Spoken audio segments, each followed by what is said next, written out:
People say justice is blind, but that night on Highway 17, justice looked straight at me, sized me up in about half a second, and decided I didn't belong where I was sitting.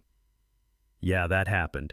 I was driving home late, rain coming down hard enough to blur the lines on the road windshield wipers, working like they were exhausted too, and I remember thinking I just wanted to get home, kick off my shoes, maybe sit in silence for 10 minutes before life started again the next morning.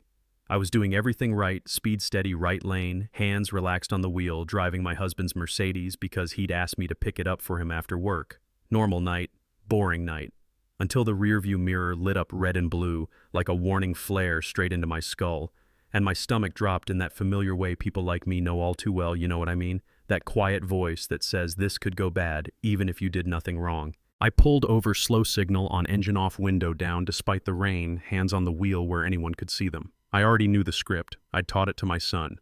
I'd lived it myself more times than I could count.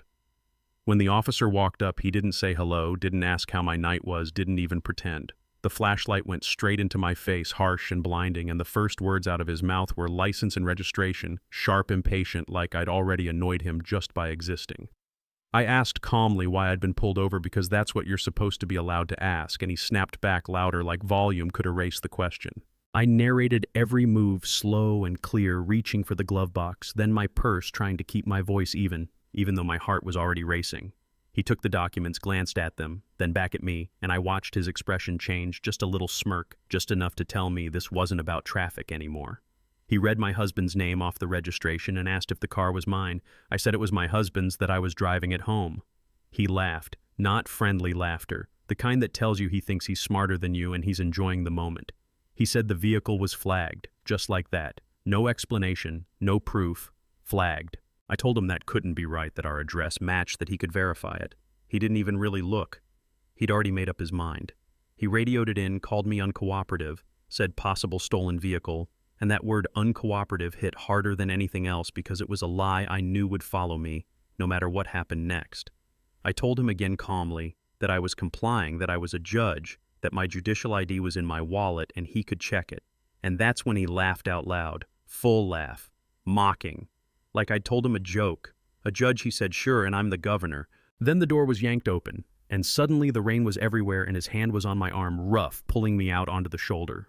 My heel slipped in the mud, my blouse soaked through instantly, and before I could even process it, I was spun around and shoved against the cold metal of the car. I said, "You're hurting me." I'm not resisting because I wasn't, because I couldn't even understand how we got there so fast. He yelled, "Stop resisting anyway," loud for the camera, kicked my feet apart, wrenched my hands behind my back, and snapped the cuffs on so tight they bit into my wrists. Click, click.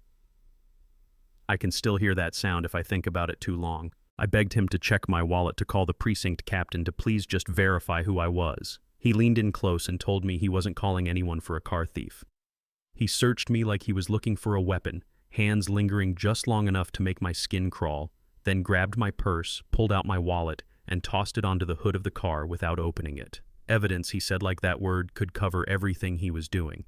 I told him he had no probable cause, that he was violating my rights, and he smiled and said the system had been down earlier, so he was going with his gut, and his gut said someone like me didn't drive a car like that unless I stole it or was moving something I shouldn't be. I was shoved into the back of the cruiser, that hard plastic seat, that smell of disinfectant and old messes. The door slamming shut like a verdict. Another officer showed up, younger, hesitant, and for a moment I thought maybe this would stop, maybe someone would slow it down. The younger officer asked questions, glanced at the car, at me, and I shouted that my ID was in the wallet on the hood. But nothing changed. The younger officer looked uncomfortable. Yeah, but uncomfortable isn't the same as brave. The main officer got in, adjusted the mirror so he could see my face, and mocked me, asking if I was comfortable back there, Your Honor. That was the moment something in me hardened. I took a breath and told him very calmly that every word he said from that moment on would be read back to him in a court of law, and that he wasn't going to like how it ended. He laughed, turned up the radio, and drove off into the rain, leaving my dignity and my husband's car behind on the shoulder like trash. The station was fluorescent and cold, the kind of place that makes everyone look smaller. I was marched in like a trophy-soaked, shaking cuffs still tight. The desk sergeant listened to the charges. Grand theft auto, resisting failure to identify, and when I told him who I was, he hesitated just a second, just enough to tell me he felt it. But then the machine kicked in and he told me to empty my pockets. Jewelry off, watch off, Wedding ring clinking into a plastic tray, fingerprints in ink, mugshot, turn left, click. Face forward, click. Like labeling me a criminal would make it true. When he finally opened my wallet, I saw his face change.